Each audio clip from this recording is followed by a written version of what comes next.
Join me on a rainy afternoon as I create and edit a composite in real time using Photoshop. I'll teach you how to use some of the newest AI features now out of beta and available in the regular version, and combine these with old school techniques to create the scene you imagine. Most importantly, you'll discover that even though AI is now upon us, using Photoshop is still just as much about art and imagination as it is skill. So grab a cup of your favorite warm drink, sit back, and let's do some editing.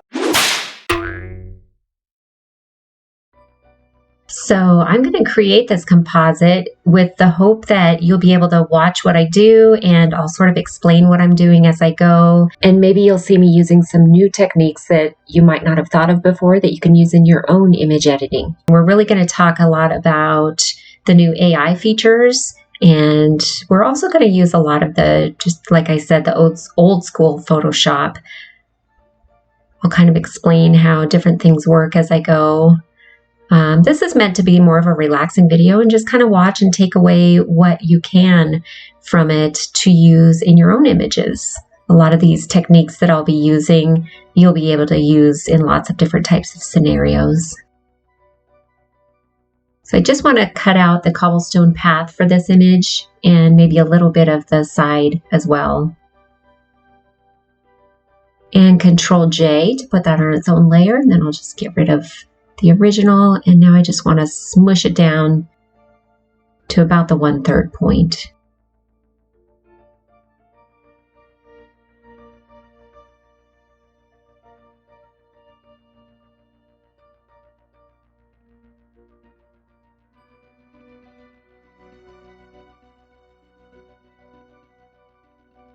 And now I'm just going to move this sky underneath the cobblestone path in the layers panel.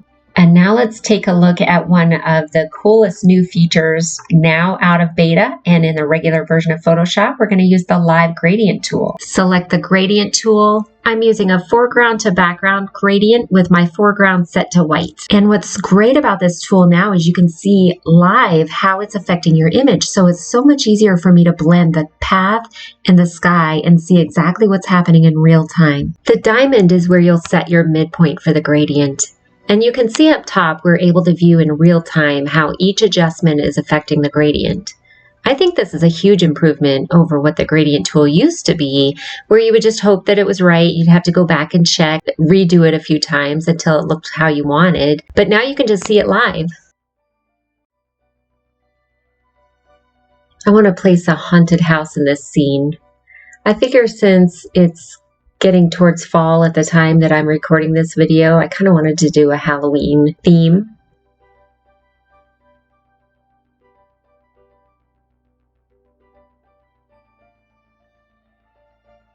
So we'll just put it right at the end of the path, and here I'm just going to adjust size and placement, take a closer look.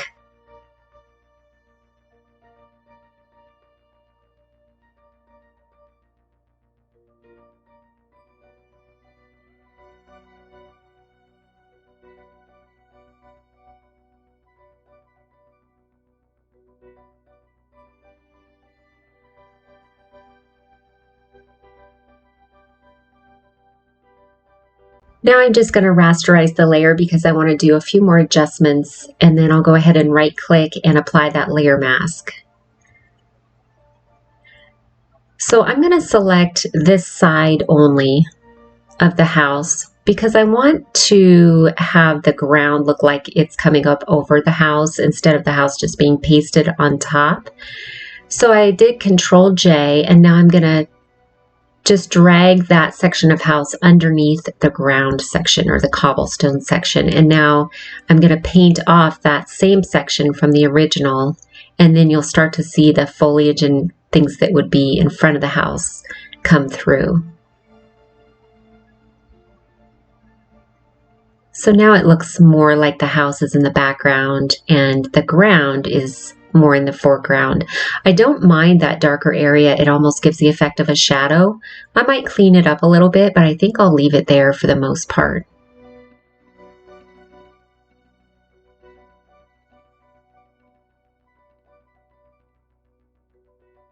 One of the most important things to always remember when you're doing composites or anything where you might have many, many, many layers to work with, it's always important to name your layers so that you can stay organized. I tend to be really bad about this. I just get caught up in the editing and all of the things that I'm doing. I forget to name my layers. And trust me, once you get beyond about 20 layers, you will regret that. So make sure that you just take the time to name each one of your layers. Now it's time to work on lighting. I want the house to match the lighting in the scene. So I've taken down the brightest highlights, and you'll notice that that's not affecting the little section of house that we put down below. So I'm also going to copy the curves adjustment layer by holding down my Alt key and just drag it down above that side section of house that we worked on earlier, and be sure to create a clipping mask so it only affects the layer directly underneath.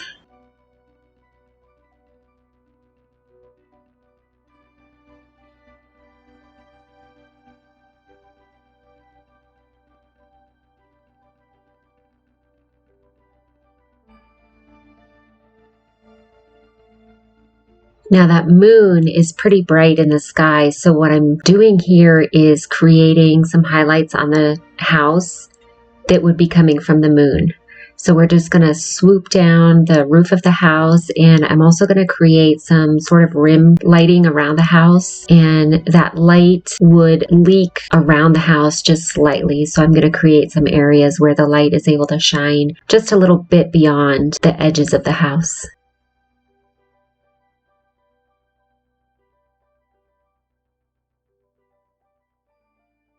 On the rocks, I'm going to turn down both my opacity and flow, and I'm just going to concentrate this on the areas where the rocks are already in the moonlight, and not quite as much in the areas where the rocks are in more of a shadowed spot. So I'm just accentuating that light that would be coming from the moon. And then I'm also going to grab a few areas on the house where I feel like the moonlight would hit. So the edges of the frame above the door, and just little spots here and there on the house that might catch the light.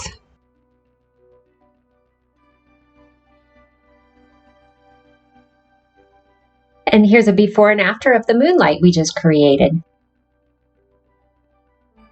Now I think it's time to turn on the lights in this house. I want a glowing light coming from those windows. So for that, once again, I'm going to use the Live Gradient tool. By the way, the classic gradient is still available. You can select it here in the drop-down if you want to. Here I have foreground to transparent selected. And just like always, we still have the linear gradient, radial gradient, angle, reflective, and diamond gradients.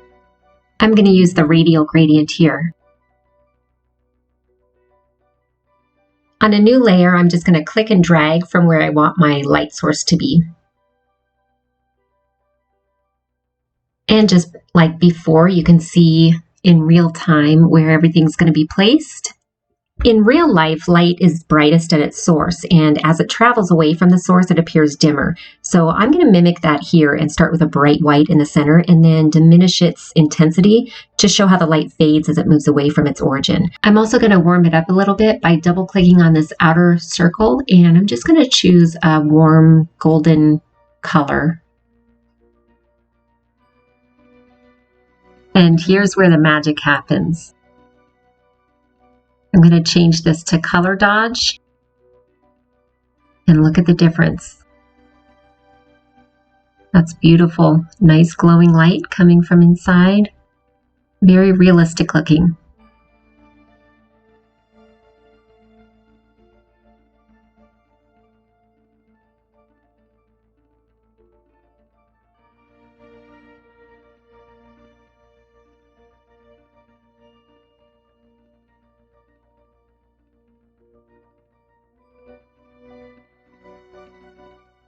Now I'm just going to replicate that same process with all of the windows. So on a new layer, once again, I'm starting with bright white and dragging out to that nice warm golden color.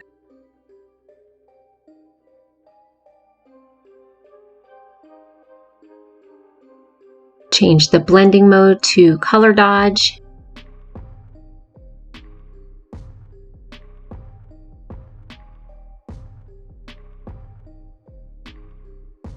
And just like that, the lights are on. And remember, always name your layers I'm also going to show you another way to do this using Photoshop's new AI feature, Generative Fill. So you may like that way better, or you may like this technique better, but I think it's good to know both ways. There's benefits and drawbacks to each. So I'm just using that same process on each one of the windows now.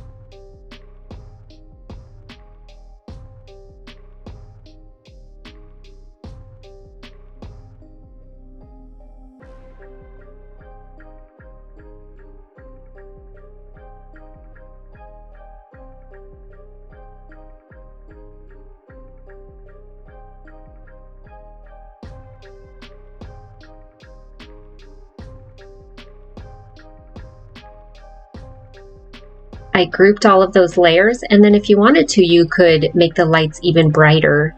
Just Control J to copy that group, and then adjust the opacity to wherever you want it.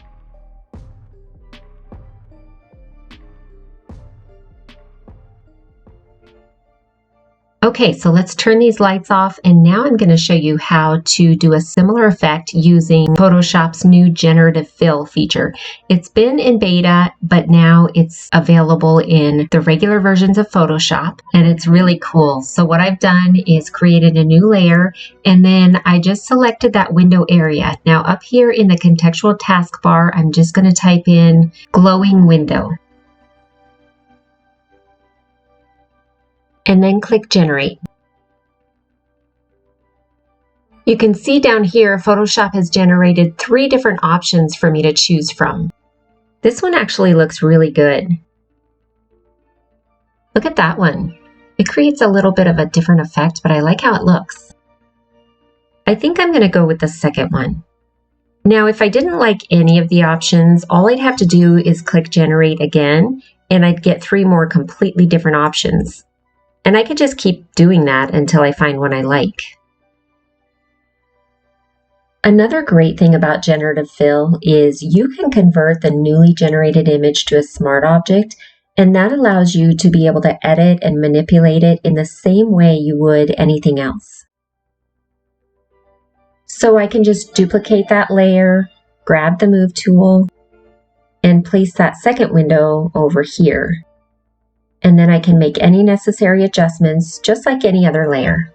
One thing you have to be aware of is these AI generated sections are only 1024 by 1024. In small areas like this, that doesn't matter so much, but in certain instances, you'll of course want a higher resolution.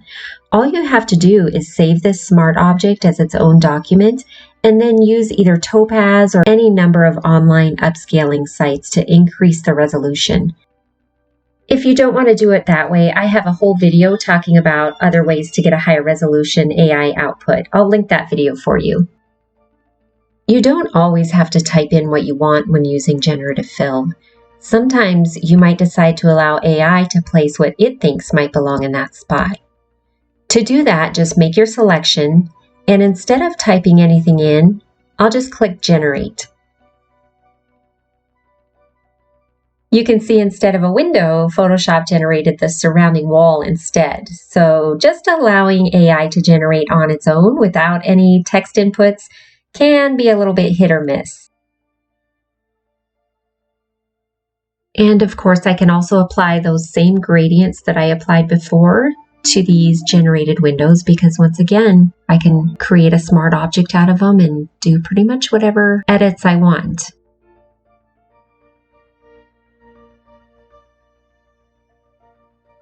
I'm going to delete these layers now and just stick with my original hand edit.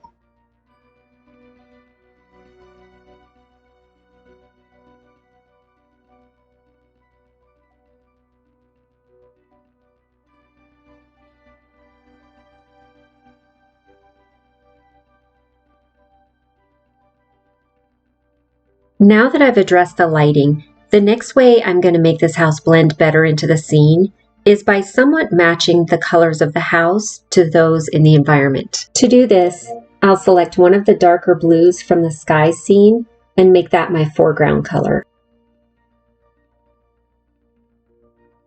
Then for the background color, I'll select one of these gold tones.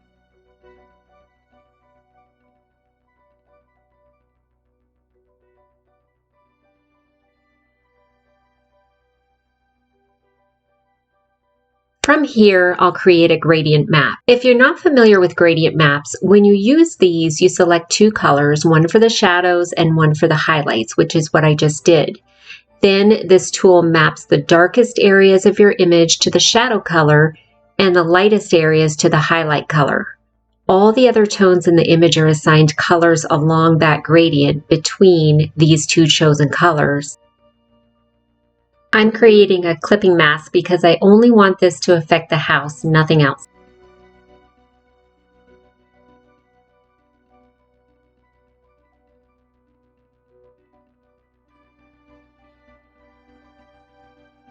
I'll change the blending mode to soft light.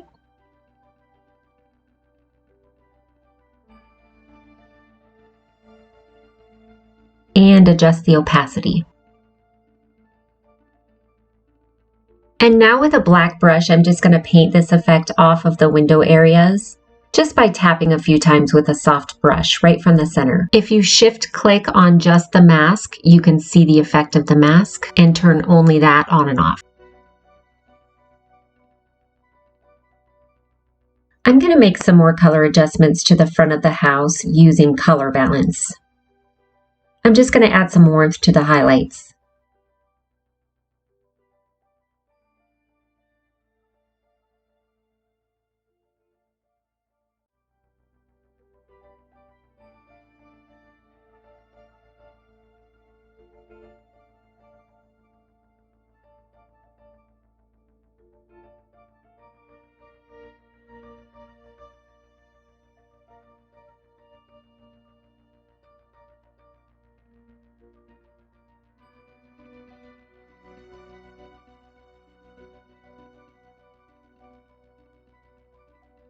And a second color balance layer just for the roof.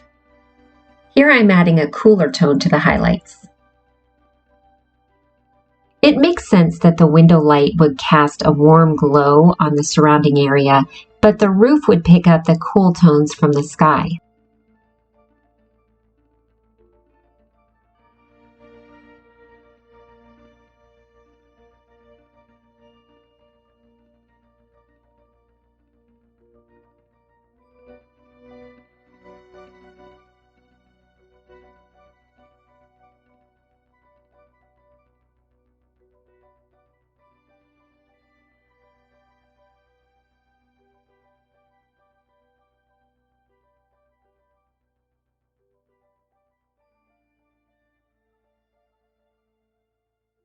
I'm also going to bring those cooler tones down into the shadows in the front of the house as well.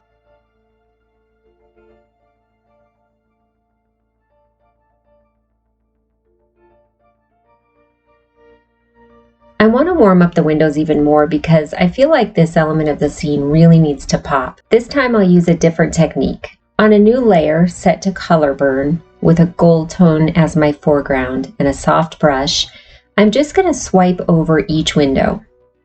I'll turn down the opacity when I'm done.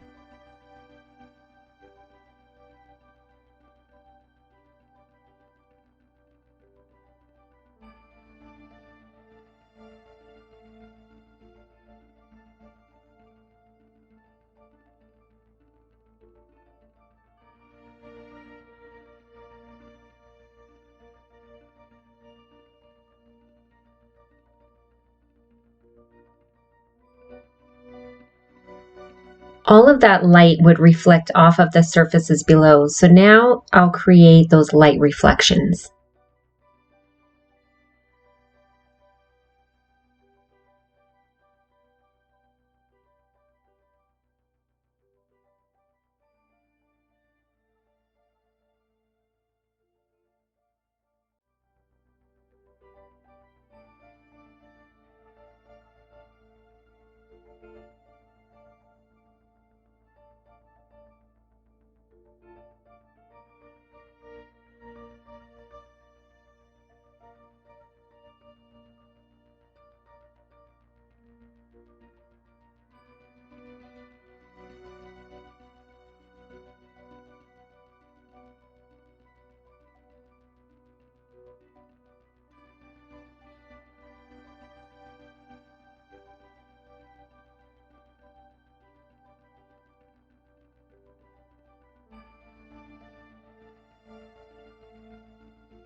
There's a lot of detail in this door that I want to bring out, so back to the gradient tool, and I'm going to turn on another light.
Do you ever notice that sometimes when you turn down opacity, it makes everything look dull and muddy? To fix this, I'm going to turn down the fill instead.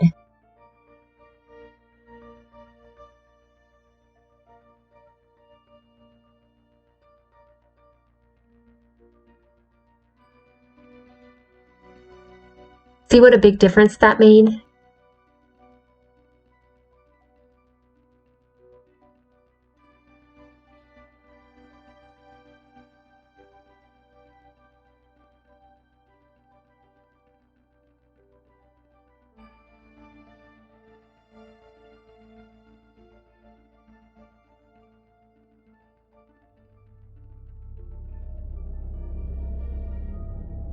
I want a tree right here.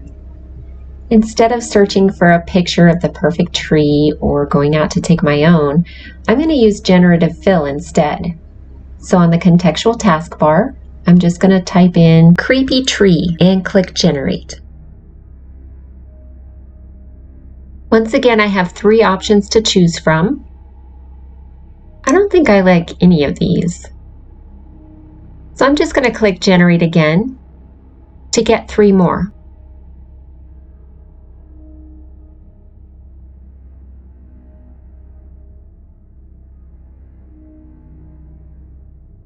I can also use these arrows to click through. Okay, 3rd time's a charm. I didn't like any of those either.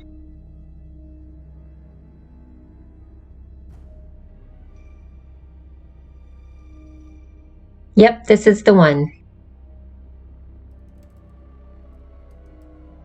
These generated images are not transparent PNGs. They come with an edge.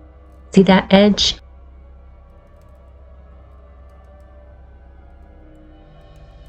And you can see it here on the layer mask too.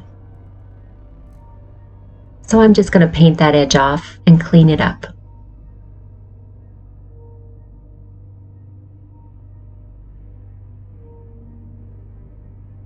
Remember, these generations are lower resolutions, so to fix that, all you have to do is convert it to a smart object, save that smart object as its own document, and then take it into an upscaling website or Topaz to increase the resolution.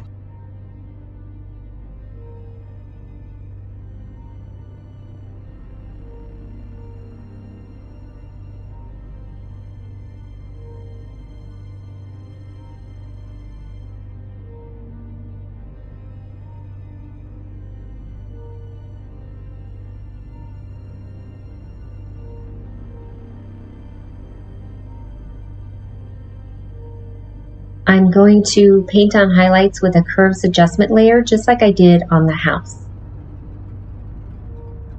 Making sure that I focus on just those areas that would be hit by the moonlight.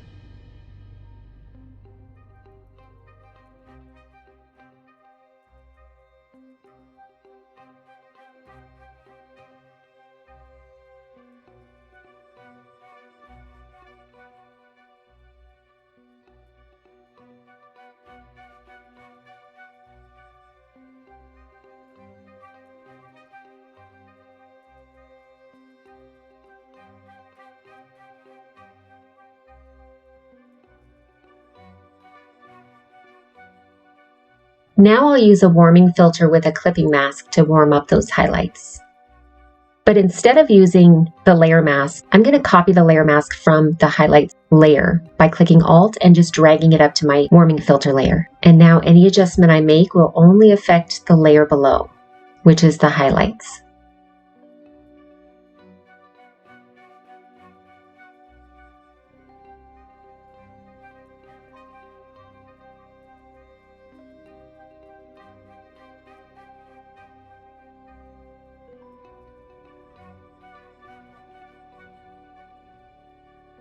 And here's a few before and afters of both the highlight layer and the warming filter layer, so you can see the effect that each has.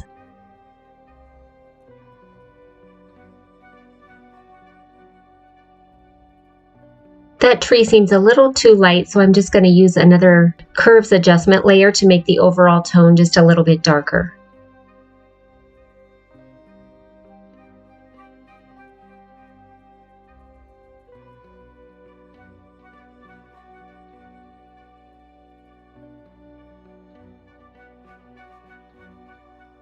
Over here along the side of the cobblestone path, I think I want a fence. So I'm just going to select that area on a layer beneath the tree, and once again use Generative Fill.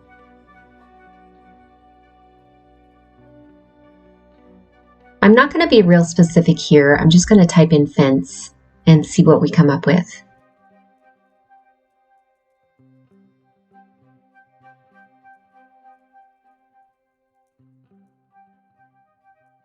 That one actually looks pretty good.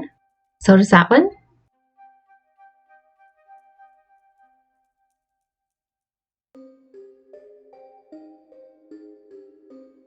I think I'm going to go with the first one this time. I don't want it to be overpowering in the scene, just something simple to help close in that area.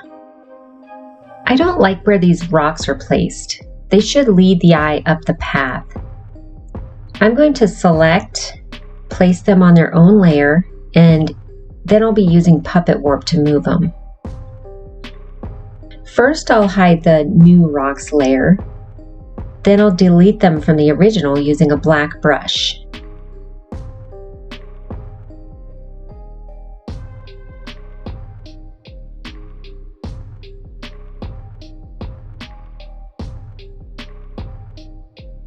Now on the new rocks layer, I'll choose Edit, Puppet Warp.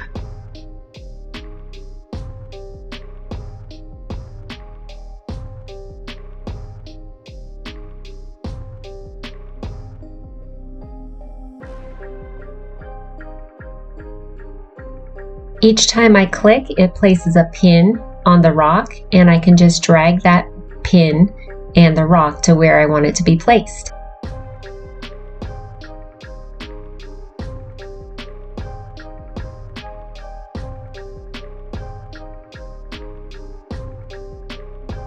I'm going to bring down the midtones on the rocks.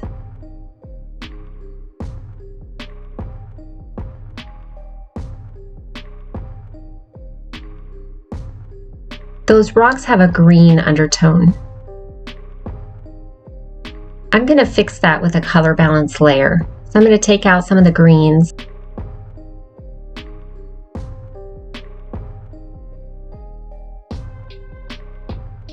And add some warmth with reds in the midtones.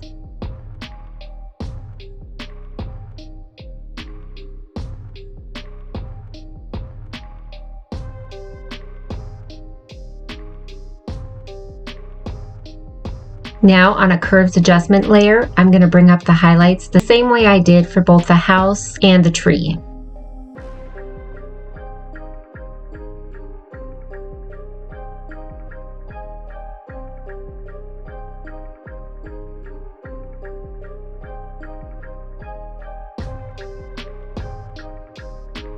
And now it's time to create shadows for these rocks. So underneath the rock layer, I'm going to create a new layer and name it Shadow. And I like to do this by just choosing a black brush and just paint in the shadows where they would be. So obviously they would be on the opposite side from where the light source is coming from.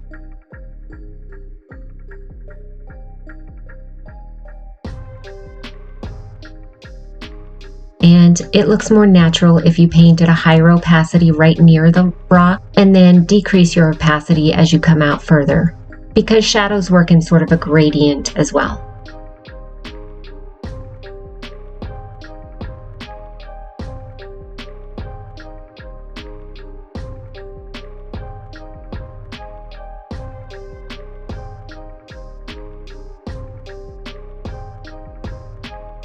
Now I'm just going to add some more elements using generative fill. So since I've already shown you the process, I'm going to go ahead and speed these parts up.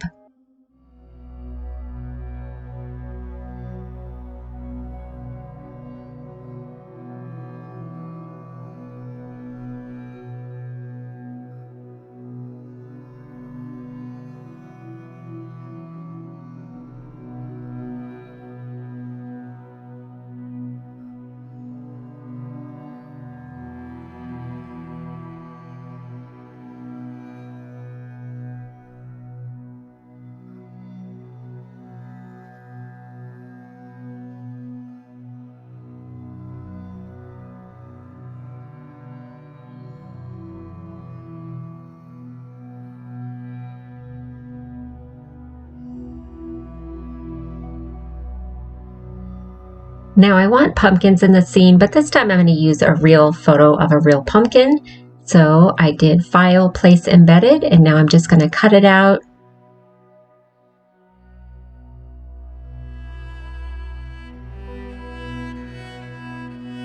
Place it where I want, and then once again, adjust the lighting and color.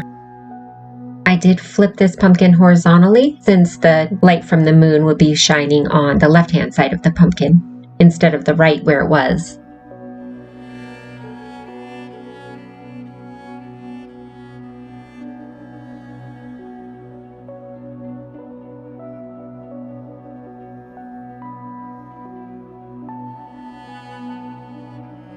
If you've worked with composites before, I'm sure you've experienced where you place an object and then it's got kind of this razor edge that is a lot of times a dead giveaway that it's not actually a part of an actual scene, but instead you pasted it in. So the way I like to deal with that is just grab a black brush, a soft brush, and just very lightly brush over the edges. That gets rid of the razor edge, and it also allows some of the colors from the environment to bleed onto your object.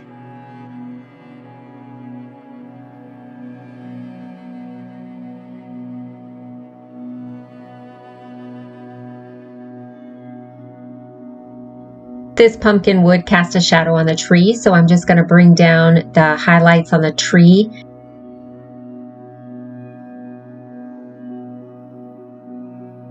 And then paint that adjustment only behind the pumpkin in front of the tree, so it looks like it's casting a shadow.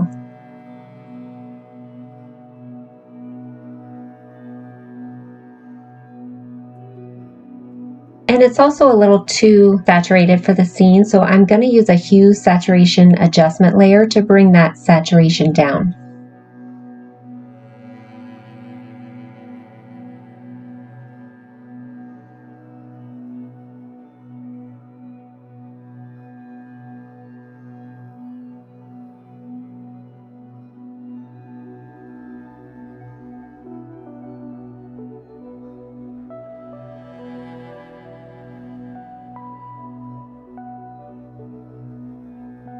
And just a little bit more shadowing the same way I did before. Make sure your shadow layer is right underneath the layer with the object that would be casting the shadow. Shadows are such an important part of blending an image into the scene. Take a look at this area. There's no real shadow being cast from the house, so it looks pasted in. I'm going to create a shadow, and you'll see what a big difference that makes.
Thanks for watching. I know that was a lot of things packed into one video. I just hope you were able to kind of scroll through, watch what you wanted. Hopefully some of it was helpful and, you know, maybe relaxing too. There's nothing better. Sometimes I enjoy just sitting and watching a edit on a Sunday afternoon and get some ideas and inspiration. Let me know in the comments if you want more of these. They're a lot of work and they take a lot of time, so I won't be able to do a ton, but if there's interest, I'll definitely do some more.